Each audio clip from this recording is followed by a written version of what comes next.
और जब प्रभु आपके साथ है तो हर विपत्ति संपत्ति बन जाएगी। विश्वास कर लीजिए, हर विपत्ति तुम्हें प्रभु के नजदीक ले जाएगी।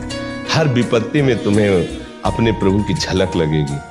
जैसे बच्चा रोने लगता है ना, तो माँ दौड़ के आती, क्या हुआ? माँ को दौड़ाने वाली वो उसकी रोने की वृत्ति है।